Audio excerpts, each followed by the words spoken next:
लड़के ने तस्वीर मांगी, आपने दे दी। लड़के ने नंबर मांगा, आपने दे दिया। लड़के ने वीडियो कॉल का कहा, आपने कर ली। लड़के ने दुपट्टा हटाने का कहा, आपने कर दिया। लड़के ने कुछ देखने की ख्वाहिश की, आपने पूरी कर दी। लड़के ने मिलने का कहा, आप अपने माँ बाप को धोखा देकर अपने आशिक से मिलने पहुंच गई।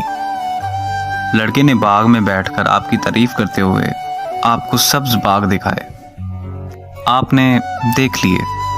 फिर जूस कॉर्नर पर जूस पीते हुए लड़के ने हाथ लगाया, इशारा करते हुए, मगर कोई बात नहीं, अब जदीद दौर है, ये सब तो चलता ही है।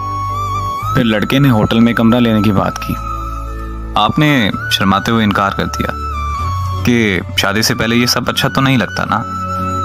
फिर उसके 2-3 बार कहने पर आप तैयार हो गई होटल के कमरे में जाने के लिए।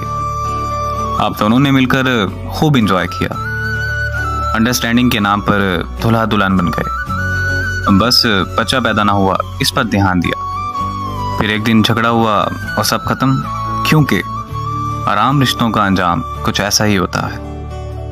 लेकिन यहाँ सरासर सिर्फ मर्द गलत है, वो भेड़िया है, वो मुजरिम है, वो सब कुछ है, क्योंकि आपने तस्वीर नहीं दी थी। वो जबरदस्ती आपके मोबाइल में घुसकर आपकी तस्वीर ले गया था। आपने अपना नंबर नहीं दिया था, वो लड़का खुद आपके मोबाइल में घुसकर आपका नंबर ले गया था। आपने वीडियो कॉल नहीं की, वो खुद आपके घर पहुंच गया था आपको लाइव देखने। जूस कॉर्नर पे भी आपको जबरदस्ती ले गया था, गन पॉइंट पर।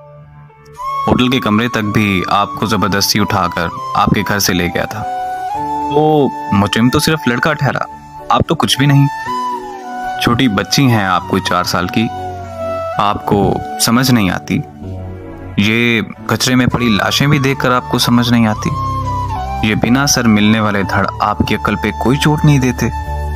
ये सोशल मीडिया पर आए दिन बढ़ते हुए जाति के केसेस आपको कुछ नहीं बताते। जो उस कॉर्नर पर जाना, अपनी तस्वीर किसी गैर मर्द को देना, एक होटल के कमरे में या 4 दीवारी में जिस्मों की प्यास बुझाई जाती है, सब पता है आपको, सब पता था आपको। होटल के कमरे में मोहब्बत के अफसाने नहीं लिखे जाते, वहाँ दीनी तालीमात नहीं सीखी जाती। अगर आप अपने हदूद में रहेंगी तो आपको कोई भी नुकसान नहीं पहुंचा सकता।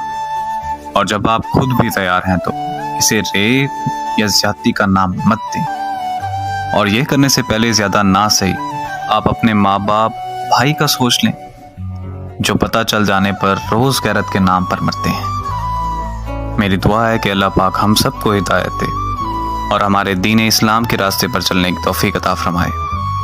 आमीन।